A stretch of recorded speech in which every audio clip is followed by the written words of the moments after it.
Violence is just one part of prison life. Now some inmates at Joyceville are trying to show the entire picture.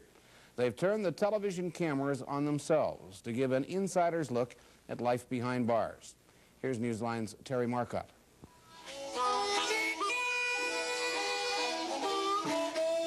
It's a sound that's been echoing through the corridors of prisons for generations.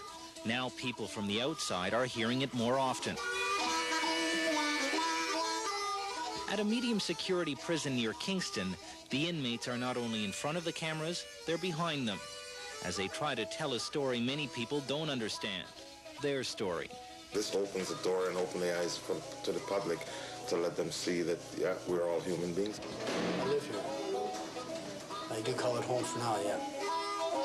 The camera is putting some clarity into stories about people like Gary Fauché, who's here serving a life sentence for murder, finding out about the dreams that keep him motivated. Home, knowing that all the good things you do in life will come back to you. Fauché's story has already been told in the homes of people in Kingston. The images captured on camera are reaching the public airwaves.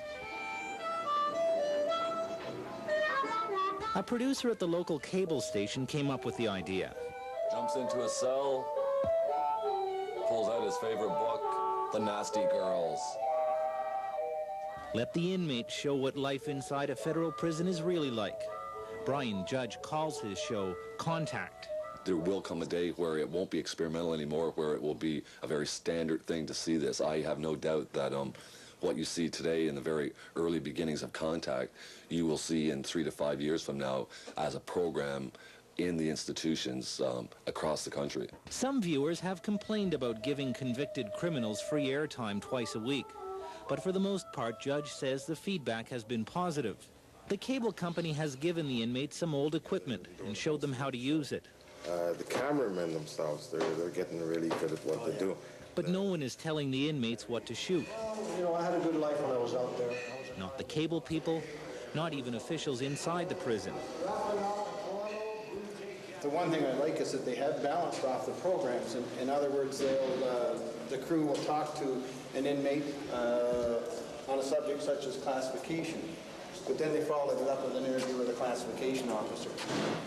Freedom is rare in a federal institution, but the show has at least given the inmates some editorial freedom that in a short time they've learned to cherish. We don't do an interview if it's a lot of made-up speculations in it. It has to be real, otherwise we just don't do it. We do it straight from the heart, and that would mean that everything we say is meaningful and we hope that they will understand what we're trying to say. Through this show, we're coming out. We're getting to play on the ice through this media, and you're beginning to see us as the humans we really are.